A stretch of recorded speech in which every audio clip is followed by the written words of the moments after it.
Kita hidup kumpul harta, simpan harta, cari harta, bermati-matian, kata orang kampung bersengkang mata cari harta, kumpul duit. Bila kita mati tuan-tuan, semua harta ni kita tak bawa balik masuk ke kubur. Tinggalkan harta, rumah, kereta, tanah, ya, semua tu yang kita tinggal tu kita tak bawa balik masuk kubur. Kita hanya bawa balik bersama amalan soleh kita yang kita buat masa kita hidup, itu sahaja. Tapi yang kita tinggal tu semua menjadi harta pusaka. Menjadi rebutan siapa? Menjadi rebutan ahli waris. Tuan-tuan bayangkan kalaulah kita mati dah satu hal, kita akan bersendirian dalam kubur tu dengan amalan kita, kalau ada amalan lah. Tapi waris kita ni tuan-tuan, yang kita tinggal ni, harta dan juga waris.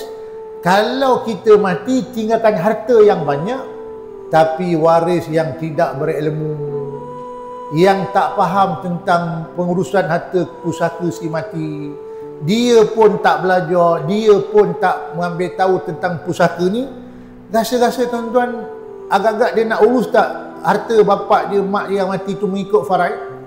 Kalau seseorang tu mati meninggalkan harta yang banyak tapi waris yang bermasalah, yang tak ada ilmu.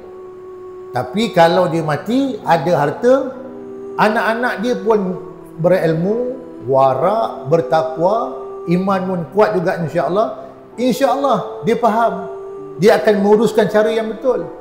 Sebab itu Nabi kata tuan-tuan, inna likulli ummah fitnah wa fitnah ummati al-mal. Nabi kata sesungguhnya setiap umat itu ada ujian dia, dan ujian bagi umatku adalah tentang harta. Lepas tu kalau kita mati ada anak, ada waris, ada harta, dia berilmu, insya-Allah selamat. Tapi kalau kita mati ada harta tapi anak-anak tak berilmu, iman pun tak kuat, pun bermasalah tuan-tuan, iaitu kita bimbang.